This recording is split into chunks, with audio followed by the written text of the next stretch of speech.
নবীজি যে সময়টা পৃথিবীর বুকে এসেছিলেন এই সময়টিকে বলা হয় আইয়ামে জাহিলিয়া। আইয়ামে জাহিলিয়া মানে অন্ধকারের যুগ।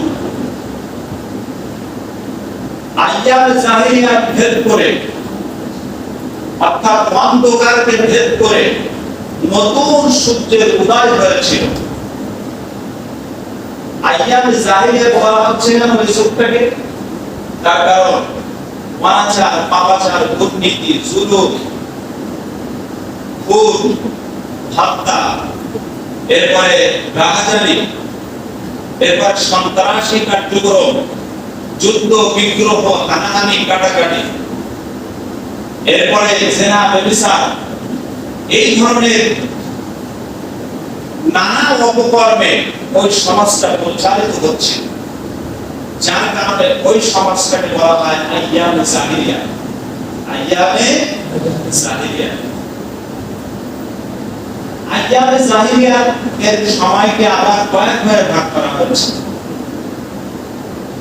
একটা হলো সামাজিক অবস্থা, আরেকটা হলো অর্থনৈতিক অবস্থা, আরেকটা হলো রাজনৈতিক অবস্থা, আরেকটা হলো ধর্মীয় অবস্থা।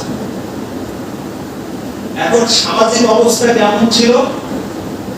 সামাজিক অবস্থা ছিল সমাজের ভিতরে জঘন্যতম অশ্লীলতা বিদ্যমান ছিল, অর্থাৎ যারা ব্যভিচার এগুলো তাদের নিত্য দিনের সঙ্গী ছিল। যে সময় রাসূল সাল্লাল্লাহু আলাইহি ওয়াসাল্লাম এই পৃথিবীতে এসেছিলেন, জঘন্যতম অশ্লীলতা একটা মানুষের, একটা পুরুষের জৈবিক চাহিদা পূরণ করার জন্য হালাল অথবা হারাম পন্থায় একজন নারীর প্রয়োজন হয়। হালাল পন্থায় হলো বিবাহের মাধ্যমে স্ত্রীর সাথে হালাল পন্থায় জৈবিক চাহিদা পূরণ করা, আর এর বাইরে বিবাহ, এর বাইরে যা কিছু করা হয় এটা হলো হারাম পন্থা। একটা পুরুষের জৈবিক চাহিদা পূরণ করার জন্য একটা নারীর প্রয়োজন হয়। এই নারীটা কার মা, কার স্ত্রী, কার বোন, এটা দেখার প্রয়োজন তার মধ্যে করত না। নাউজুবিল্লাহ। আজকে ফ্রি সেক্সের বিভিন্ন দেশ আছে, সারা বিশ্বে বিভিন্ন দেশ আছে, তাদের জৈবিক চাহিদা পূরণ করার জন্য একজন মহিলা সে যদি নিজের মন থেকে সম্মতি জ্ঞাপন করে, আর একজন পুরুষ সে যদি নিজে থেকে সম্মতি জ্ঞাপন করে, তাহলে তারা জৈবিক চাহিদা পূরণ করতে পারে।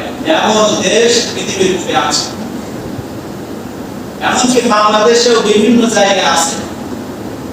বিভিন্ন জায়গায় এই ধরনের বিভিন্ন আপনার জায়গা আছে যেখানে মাত্র জৈবিক চাহিদা পূরণ করতে পারে।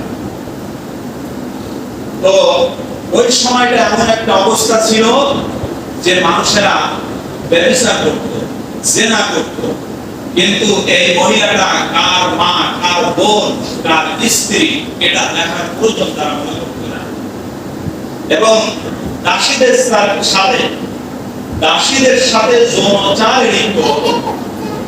আবু দাউদ শরীফের ভিতরে একটা হাদিস এসেছে, আবু দাউদ শরীফের ভিতরে হাদিস এসেছে যে রাসূল সাল্লাল্লাহু আলাইহি ওয়াসাল্লাম আসার পরবর্তী সময়ে একজন ব্যক্তি রাসূলের কাছে এসে বলল, দাঁড়িয়ে বলল, ইয়া রাসূলুল্লাহ, ইয়া হাবিবাল্লাহ, অমুক ব্যক্তি আমার পুত্র।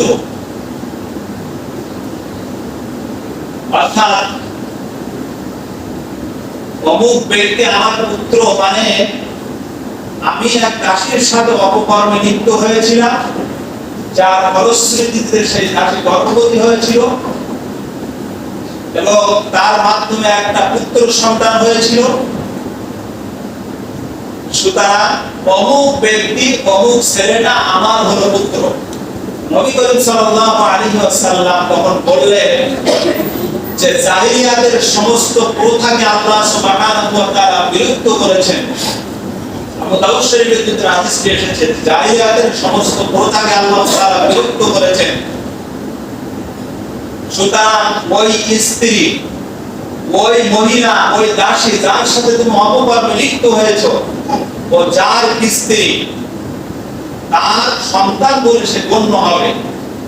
আর যারা ব্যভিচার করেছে, যারা যৌনাচারে লিপ্ত হয়েছে, তাদের জন্য রয়েছে পাথর, তাদের জন্য রয়েছে রসম করার নিয়ম, অর্থাৎ পাথর মেরে ব্যভিচারী ব্যক্তিকে হত্যা করে ফেলতে হবে। আযযানিয়াতু ওয়ায-যানি ফাজলিদু কুল্লা ওয়াহিদিন মিনহুমা মিআতা জালদা।